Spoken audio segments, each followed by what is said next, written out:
Damos inicio a este nuevo capítulo de nuestro podcast Aprende a Invertir, que en conjunto con la Facultad de Posgrado de la Universidad de Espíritu Santo y la Casa de Valores Futuro tenemos la responsabilidad de generar esa educación en el tema financiero. Y para esto, el día de hoy nos acompaña Francesca Peruacci. Ella es alumni de la UES, es ingeniera en finanzas y tiene más de 10 años de experiencia en el sector empresarial. Hoy justamente el tema que queremos hablar es sobre finanzas personales y bienestar humano. Algo que es fundamental para la tranquilidad de todas las personas, Francesca. ¿Por qué es importante esas finanzas personales y el control de las mismas? Bueno, primero que nada, muchísimas gracias, César, Ale, por la invitación para este espacio. Yo siempre digo que me encanta toda oportunidad para hablar de finanzas personales. Y la pregunta que me haces es realmente importante, porque cuando pensamos en bienestar, las personas usualmente suelen pensar en bienestar físico o bienestar de salud o bienestar mental, pero hay esta dimensión de las finanzas, del dinero, que realmente afecta en cada área de nuestras vidas, afecta en la vida familiar, afecta en la vida de pareja especialmente. Entonces, es tan importante como preocuparnos por esta dimensión, organizar nuestras finanzas, poner nuestros objetivos financieros para que nuestra vida en general mejore y tener mayor bienestar, pienso yo. Totalmente, Fran. Muchísimas gracias, César. Fran, bienvenida a este espacio que busca realmente enseñarles a las personas y conversar más que nada de casos cotidianos. Y en este tema de finanzas personales, pues aprovecho también la oportunidad para hacerte varias consultas que nosotros, pues desde la docencia hemos recibido, ¿no? Todas se hablan de finanzas de pareja. Ya vamos a hablar de cómo organizar las finanzas en pareja, pero yo creo que es muy importante saber organizar la casa, ¿no? Es decir, personalmente. Yo creo que una de las primeras cosas y en lo que creo que muchos de nosotros fallamos es en no tener ese estado de situación actual. Así como tenemos un estado de situación actual de las empresas, deberíamos tener un estado de nuestra situación financiera personal. Me parece que ese es un buen punto de partida. Pero, ok, digamos que ya conozco cuáles son mis ingresos, cuáles son mis gastos, cuáles son mis hábitos. ¿Cuál es el siguiente paso, Fran, desde tu experiencia? ¿Qué es lo siguiente que debo hacer para empezar a controlar precisamente las finanzas que César nos comenta? Bueno, lo que tú me dices es bastante acertado. Yo cuando empiezo a trabajar con las personas, lo primero que hacemos es ese análisis de la situación actual, que en realidad va más allá de solamente saber cuánto gano y cuánto gasto, ¿no? Porque normalmente, de repente, sabemos lo que ganamos, aunque hay casos que ni siquiera ese número lo tenemos tan claro, y el tema de los gastos, por lo general, no lo tenemos tan claro, ¿no? Caemos mucho en esto de, lo tengo todo en la cabeza, lo tengo todo calculado, pero cuando lo escribimos, la realidad es otra. Y a mí me gusta realmente ver diferentes indicadores, por ejemplo, nivel de endeudamiento, nivel de liquidez de las personas, nivel patrimonial, que son también otros aspectos importantes que tenemos que tener en consideración para trazar metas financieras. Porque muchas veces cuando empezamos a decir, bueno, ok, quiero arreglar mis finanzas, decimos quiero hacer todo de golpe, quiero ahorrar, quiero invertir, quiero pagar deudas, y siempre hay como una especie de orden lógico para empezar a ordenar tus finanzas, y muchas veces cuando vemos transparentemente estos diferentes indicadores podemos dar esa prioridad o ese plan de acción que debemos enfrentar para trabajar las finanzas. Francesca, tú lo has dicho y es importantísimo. Hay que poner la casa en orden, como decía Alejandra. Y de hecho dicen que el dinero no da felicidad, pero da muchísima tranquilidad. Eso sí. ¿Cuál es ese orden lógico que tú sugieres para empezar? Una persona que jamás ha hecho este estado de situación actual, que no tiene claridad de sus egresos o piensa que todo lo tiene pero no tiene nada, y que incluso sus ingresos, está pensando probablemente en el ingreso bruto y no en el neto, y digamos que ahí empiezan ya las confusiones, ¿no? Bueno, como decía, lo primero es como anotar todo, ponerlo todo en papel, nada como la palabra escrita, y realmente, por ejemplo, si hay un tema de deudas, realmente ponernos a revisar cada una de las deudas que tenemos, cuánto es el monto total de deuda por cada tarjeta de crédito, por cada préstamo, por ejemplo, cómo estamos pagando eso, si es una mensualidad fija, si es un mínimo a pagar, por ejemplo, las tarjetas de crédito. O sea, eso realmente ponernos a revisarlo. Y una vez que tenemos de pronto esa claridad, el paso cero, como a mí me gusta decirlo, es empezar un presupuesto mensual. Eso es importantísimo. Puede ser el presupuesto de la manera que funcione para la persona, puede ser en un Excel, puede ser a mano, puede ser en una aplicación. Cada persona como también tiene diferentes maneras como de manejarse, pero este es el paso cero, es lo más importante, porque el presupuesto es realmente lo que nos va a dar esa organización y ese control de nuestro dinero. Normalmente yo siempre le digo a las personas, el dinero siempre va a estar en movimiento. Entonces, el dinero, si nosotros no le damos una dirección, el dinero se va. ¿No? A todo el mundo le ha pasado que de repente te pagan y a la semana dices, uy, ya me quedé sin plata, no tengo nada en la cuenta. Normalmente es porque no le ponemos esa dirección. Entonces, el presupuesto nos ayuda a hacer eso, ¿no? A decir, bueno, tanto lo voy a destinar al ahorro, a la inversión, a pago de deudas, a gasto básico. Entonces, eso es lo primero que tenemos que hacer. Entonces, primerito, como que tener claro, registrar todo, ¿verdad? Una vez que registro todo, priorizar. Si voy a priorizar deudas, si voy a priorizar inversión, si voy a priorizar. Por lo general, siempre estamos endeudados. No. Y seguramente en deuda, pero a veces no tan bien endeudado, a veces medio mal endeudado. Entonces, decir, listo, ¿cuánto debo? ¿Y cómo voy a salir de esa deuda? ¿Y con cuánto ingreso cuento? ¿O con cuánto flujo neto cuento? Y empezar a distribuir. ¿Por ahí va el tema? Sí, correcto. O sea, hacer realmente, a mí me gusta armar como un plan de eliminación de deudas, o sea, con fechas, con tiempos que se realizan, ¿no? Porque muchas veces también, como bien lo dices, hay muchas personas que están endeudadas, pero realmente no saben de pronto cómo atacar ese problema de deudas o cómo empezar a reducirlo. Entonces siempre tiene que haber como un plan con fechas, con tiempos, montos, cómo voy a ir bajando esta deuda, en qué tiempo debo ir bajando. Porque realmente estas deudas, especialmente cuando hablamos de deudas de consumo, deudas caras, realmente son lo que nos impide lograr las cosas que queremos. Nos impide ahorrar, nos impide invertir, nos impide tener una vida más holgada, disfrutar más. Claro, eso es importantísimo lo que tú dices, ¿no? Las deudas de consumo, porque muchas veces, y esto hago referencia a las tarjetas de crédito principalmente, muchas veces nos atrasamos, por ejemplo, en el pago de la tarjeta de crédito, o tomamos a la tarjeta de crédito como que si fuese dinero en efectivo, es decir, gastamos desmesuradamente, no en función de los ingresos. Y claro, cuando llega el momento de tener que pagar, me endeudo, no alcanzo a generar esos ingresos que necesito para pagar a tiempo, y ese no pagar a tiempo me genera intereses de mora. De repente, si yo estoy usando mis recursos, de repente tengo alguna inversión, quizás esas ganancias de la inversión, entre un más y un menos con los intereses de mora, pues se pierden y realmente no habrá sido un ejercicio eficiente, ¿no? Entonces, si por un lado genero recursos, por el otro los estoy perdiendo simplemente por una desorganización, ¿no? Entonces, qué importante esto que dice Fran de poder destinar ese pago de deudas con deadlines, con fechas. Todo plan tiene que tener una fecha de límite, ¿no? Correcto, para poder como liberar lo más pronto posible de tu presupuesto ese pago de deudas que no te está sumando realmente y poder destinarlo a otras cosas.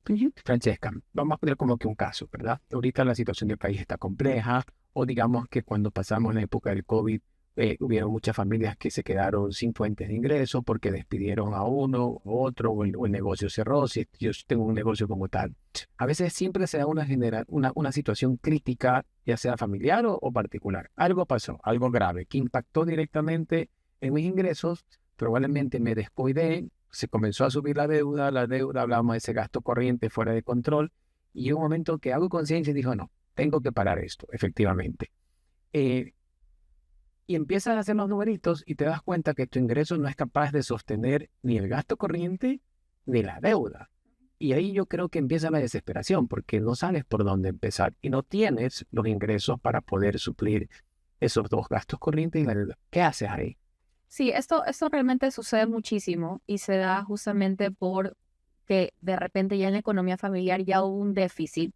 De repente nunca nos sentamos realmente a revisar esa comparativa de ingresos versus gastos, sin incluir deudas, simplemente versus gastos, y ya hay un déficit en la economía familiar y ese déficit se lo comienza a cubrir con las tarjetas de crédito. Entonces llega un momento, como tú dices, que ya las deudas también aumentan y luego ya no me alcanza para todo.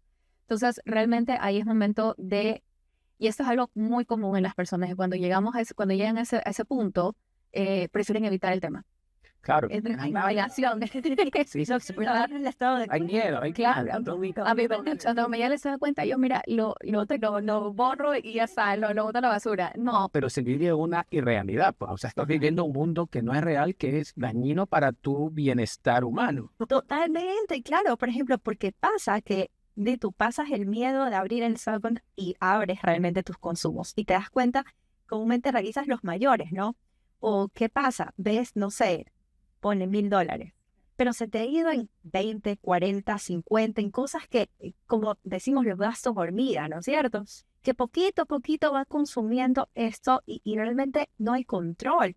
Y claro, el hecho de no controlar esto te hace que tu hábito de consumo sea ese y pues te resulta muy difícil luego cumplir con el Y que realmente de pronto es un examen de conciencia y realmente dices, a ver, ¿qué es prioritario para mí? Si estos gastitos de 20, 40 o tener a mi familia bien o ahorrar para el futuro. Y cuando haces esa conversación, no, yo prefiero mis metas financieras.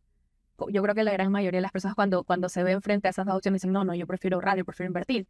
Pero como no tenemos de pronto esa visibilidad y lo negamos y lo escondemos, claro, seguimos en esta rueda. Claro, pero es un acto de conciencia puro en donde yo tengo que tener la madurez para decir, ok, tengo que ser consciente de estos muy bien definidos gastos hormiga, que a la final son que el café, que el agua, que no sé qué, que no sé cuánto, que no te están ayudando, sino te están incrementando ese gasto y decir, listo, o sea, tiene que haber un ejercicio de empezar a decir, elimino, esto sí, esto no, esto sí.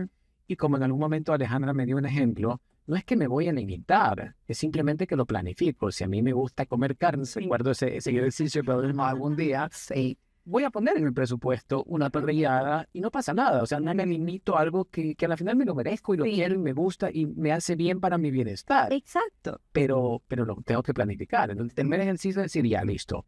Mis ingresos no dan para cubrir el estilo de vida que tenía, mi estilo de vida lo tengo totalmente desubicado, ¿verdad? Tiene que haber un acto de conciencia formal, lógico, en donde diga, esto no, esto no, esto no, y esto no. Y de alguna otra forma estamos haciendo lo que dice el libro de los hábitos atómicos. Estoy cortando la acción que me genera ya no un hábito bueno, sino un vicio malo que seguramente se da a gastar en donde no debo. Totalmente, César. Y esto que acabas de decir es espectacular y me hace recordar algo. Claro, comúnmente decimos, bueno, la solución es entonces generar más ingresos. Pero ¿qué pasa si no tenemos conciencia de los gastos, verdad? Si yo gano más, comúnmente mis gastos tienden a subir. Claro, los gastos hormiga ya no son el café, etcétera, etcétera. Ya mis gastos hormiga tienen una proporción un poco más alta, ¿verdad? Quizás ya me acostumbro, no sé, a todos los fines de semana, salir, etcétera, etcétera. Entonces, claro, estos gastos hormiga también van aumentando. Y vuelvo al mismo tema. ¿Dónde está el dinero? Si ya tengo más ingresos, ¿dónde está el dinero? Porque no tengo. Se me sigue yendo. En tu experiencia, Francesca, ¿cómo ha logrado que las personas hagan ese cambio de mentalidad? No solamente de mentalidad, sino de optar por esos hábitos financieros buenos, ¿verdad? Haciendo o siguiendo las recomendaciones y qué tal otro. Cuéntanos un poco esa experiencia y dile a quienes nos están escuchando que sí es posible. Totalmente, totalmente. O sea, yo creo que realmente es clave ese proceso que hacemos de primero revisar transparentemente las finanzas, ¿no? Revisar exactamente cuánto se debe y fijar metas. Yo creo que una de las cosas que de pronto más evitan las personas o omiten, de pronto será la palabra, es fijarse metas. O de repente son muy a largo plazo, son muy etéreas o no las aterrizan sobre qué metas quiero cumplir. Metas de me quiero comprar un carro, me quiero ir de viaje, me quiero pagar la universidad de mis hijos, quiero ver el tema de la jubilación. Ese tipo de metas, cuando ya las comenzamos a aterrizar, también nos dan motivación y nos ayudan también en la parte de la disciplina para organizar nuestras finanzas. Entonces ya tenemos un motor que nos ayuda a tomar las decisiones difíciles, ¿no? Cuando, por ejemplo, estoy con una tarjeta de crédito y me quiero ir y pegarme de pronto la mega cena o el mega viaje y me acuerdo, no, por cierto, estoy, qué sé yo, ahorrando para ese viaje familiar. Para algo más importante. Para algo que es más prioritario para mí. Digo, ok, gana eso, entonces no utilizo la tarjeta. Entonces, tener esas metas realmente es algo clave. Te impulsan, te dan esa motivación que correcta. Y luego lo que a mí me gusta también igual trabajar con las personas con las que yo normalmente asesoro es crear sistemas para manejar tu dinero de una manera un poquito más automática, un poco más fácil.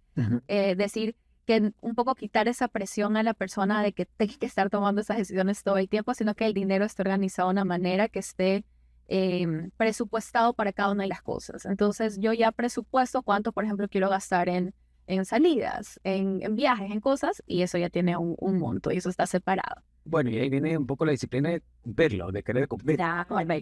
Pero siempre yo hablo de que las finanzas no se trata de tener límites. La gente siempre viene con ese concepto de, ay, no voy a hacer un presupuesto, entonces ahora me voy a tener que restringir de todo, la limitación.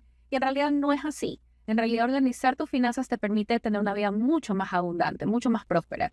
Pero porque en realidad esa desorganización y ese de pronto ese lujo que podríamos estar teniendo en realidad es ficticio, en realidad nos está causando deuda, que va a ser un dolor de cabeza futuro. Entonces, yo siempre hablo de que está bien el nivel de vida que tú quieras tener, el costo de vida que tú quieras tener, eso es personal, pero siempre tiene que haber coherencia. Esa es una de las palabras más importantes del tema de finanzas, la coherencia. yo tengo este costo de vida, está bien, pero tengo que también tener este nivel de ingresos. Tiene que ser equilibrado. Ya viene un poco. Si quiero tener ese costo de vida y no tengo los ingresos, busco los ingresos nuevos. Fueron nuevas fuentes de ingresos. Pero controlada la otra parte. O sea, teniendo claro cómo es ese nivel de vida y que no es una llave abierta que siempre va a estar abierta. Ahora, mucha gente dice, sí, y ya lo hablábamos en otro capítulo, y decía en otro episodio, y decíamos que las tarjetas de crédito son malas, ¿no? Al final pueden ser un buen instrumento y son buenas porque me ayudan en ese flujo, yo tengo algunos días y demás. Pero también se escucha que mucha gente dice, esconde las tarjetas de crédito, rompen las tarjetas de crédito, guardan las tarjetas de crédito y no las uses porque es la fuente de tu endeudamiento, pero no necesariamente es así. ¿Cuál es tu experiencia en ese sentido? No es necesariamente así, pero también depende de cada caso. O sea, si por ejemplo estamos trabajando con una persona que tiene un alto nivel de sobreendeudamiento y hay que hacer un plan de eliminación de deuda, sí, la recomendación va a ser dejar de usar las tarjetas de crédito por un tiempo, hasta nivelar el nivel de deuda, hasta aprender a usarlas correctamente, porque claro, el problema no son las tarjetas de crédito, el problema es cómo la usamos. Entonces hay que reaprender a utilizar la tarjeta de crédito. Para muchas personas las tarjetas se vuelven una especie de muletilla, una especie de comodín. Y como decía Alejandra hace un momento, la tenemos como una extensión de nuestro sueldo, más bien en lugar de como debería ser una forma de pago, que es la forma correcta. Entonces, hasta yo poder reaprender eso, volver a aprender cómo utilizar correctamente una tarjeta de crédito, entender cómo utilizar mi flujo, sí, probablemente yo con algunas personas con las que trabajo tienen problemas de deuda y digo, ¿sabes qué? Vamos a dejar de usarlas por un tiempo, vamos a aprender a usar nuevamente el dinero y luego las puedes volver a usar, como para luego desde otro nivel de conciencia probablemente. Correcto. Claro, porque ¿qué suele pasar? Por ejemplo, las personas tienen 4, 5 tarjetas de crédito y tú. Entonces, claro, las usan todas para todo, ¿no? Para todo. Entonces, cuando lo ideal o el deber ser sería, uso mis tarjetas de crédito, tengo varias porque de repente tengo diferentes cortes en cada una de ellas. Entonces, bueno, voy jugando con el corte. Si ya se me pasó el corte de esta, pues utilizo la otra para tener un medio más aproximadamente de financiamiento, pero ya siendo sinceros, en la realidad casi nunca sucede. Pero el nivel de gasto debería ser equitativo a tu nivel de ingreso. Entonces, lo que pasa cuando tenemos varias tarjetas de crédito es que en todas tengo el cupo $1,000, tengo 4 tarjetas, entonces gasto 4,000 en el mes. Exactamente. Eso es lo que justamente quería mencionar. La gente piensa que el cupo es plata en efectivo. No es así, porque ese cupo no está en función del ingreso. No. Es al revés. Yo tengo que decir cuánto tengo mi nivel de ingreso neto, ¿verdad? A cuánto podría llegar o cuánto puedo sumar y sobre eso hacer el presupuesto, no sobre el cupo. Por ejemplo, si mi ingreso son $1,000, yo puedo decir que tengo 2 tarjetas de crédito, con una voy a gastar 500 y con otra voy a gastar 500. Por dar un ejemplo muy simple. Sí. Entonces, ya están gastados los $1,000 que tengo ingresos y yo sé que al final del mes lo pago y estoy bien. Por más que mi cupo sea 10. Por más que sea 10, tal cual. Eso es clave, definitivamente. Eso puede ser para un tema emergente que se puede dar y de pronto lo mando al diferido, pero por un tema emergente, un tema de salud, un tema, lo que sea, y siempre y cuando lo pueda pagar también, porque si me endeudo a diferido y no tengo el flujo, tendré que limitarme de lo que tenía planificado para poder pagar ese gasto. Y eso que el diferido también es otro tema. Y es otro tema interesantísimo. Claro, y antes de pasar al tema del diferido, solo como para cerrar este tema, no sé si ustedes han escuchado en finanzas, hay varios métodos, ¿no? Como para organizar los gastos. Uno de ellos es el método de los sobres, ¿no? Este método, claro, que traído al presente viene siendo el uso de las tarjetas de crédito. Por ejemplo, yo tengo un sobre en el cual voy ahorrando por un viaje, o todo lo que hay en ese sobre lo utilizo para X razón. También podría ser un uso para las tarjetas de crédito. Por ejemplo, tengo esa que tiene más cupo, ok, esa la reservo para los viajes, por ejemplo. O de repente tengo esa que es la corriente, la que utilizo todo siempre para comisariato, etcétera, etcétera. Ya, obviamente respetando, y ahí entra el tema de los diferidos. Fran, en tu experiencia, ¿qué les podrías recomendar a las personas en el tema de diferido? Porque comúnmente llegas a la caja y te dicen corriente o diferido. Diferido sin intereses 3 meses o con intereses 9, 12, 24, 36 meses. ¿En qué momento uso aquel o aquel? Sí, ese tema del diferido es bastante interesante porque hay de pronto la falsa creencia que uso el diferido cuando el monto es alto. No necesariamente, o sea, hay que cumplir ciertos requisitos. Hay una manera muy fácil como me gusta explicar sobre las personas es lo que voy a comprar en diferido tiene que tener un tiempo de vida útil más largo del tiempo que lo voy a pagar. Por ejemplo, voy a comprar una refrigeradora. La refrigeradora me dura, no sé, 5 o 10 años, dependiendo cómo la apoyemos, ¿no? Y yo la saco un diferido a 12, 24 meses. Ok, Hace está sentido. perfecto. Hace Hace sentido. Lo voy a pagar 1 o 2 años, pero me va a durar 5 o 10 años. Claro. Perfecto. Que no funcionaría, por ejemplo, ir al supermercado, las compras de los 15 días, que te nos hagamos en 2 semanas, y la difiero a 3 meses. Correcto. Eso no funciona y eso pasa mucho.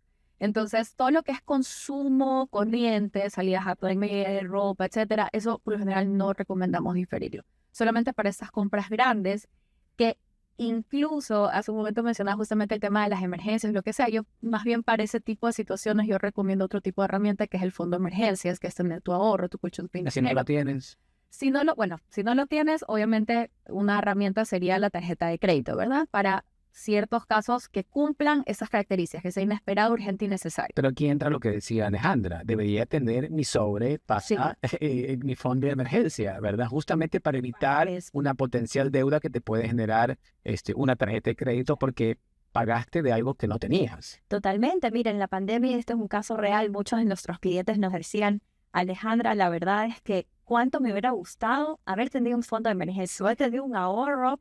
Nadie se esperaba esta situación y pues intempestivamente de pronto me quedé sin trabajo y pues quizás ese fondo de emergencia, ese fondo que tenía o esa inversión que de repente la puedo hacer efectiva, me hubiese ayudado a mantener la situación. Ahora, yo tengo otro ejemplo que se lo escuché a alguien y que planificaba un viaje al futuro. Si el próximo año nos vamos a tal parte, compro los pasajes ahorita, los difiero, ¿verdad?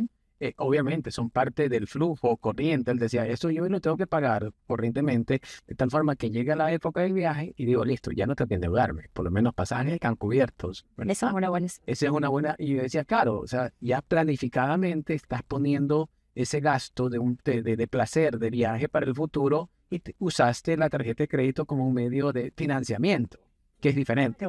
Y no hay nada que dé más tranquilidad financiera que el hecho de irte de viaje y saber que no tienes deuda. Que no regreses. Que no regresas con deuda, porque la mayoría de las personas, ¿y cómo regresaste del viaje? Endeudado. Entonces, claro, es algo que no te da bienestar. Correcto. Incluso si, por ejemplo, la persona tiene el hábito de viajar o le gusta o sabe que va a viajar, yo siempre recomiendo más bien crear un fondo de ahorros para estos viajes y comenzar a ahorrar para que los gastos que tú tengas durante el viaje se vayan con tus ahorros planificadamente y no necesariamente deuda, ¿no? Porque no es lo mismo. Hay muchas personas que creen que es lo mismo ahorrar anticipadamente que luego pagarle el diferido con la tarjeta y no es lo mismo. El riesgo financiero es diferente.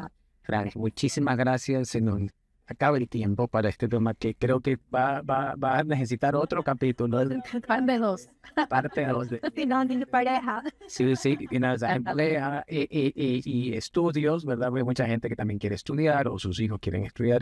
Así que muchísimas gracias, Frecha, por tu tiempo, por contarnos tus experiencias y de la misma forma, pues, a Alejandra por esos inputs que nos Muchísimas gracias. Esto lo hacemos gracias a la iniciativa de la Facultad de Posgrado de la Universidad de Espíritu Santo, junto con la Casa de Valores Futuro, en nuestro podcast, primera temporada, Aprende a Invertir. Muchísimas gracias. Muchísimas gracias. Gracias, Fran. Gracias, César.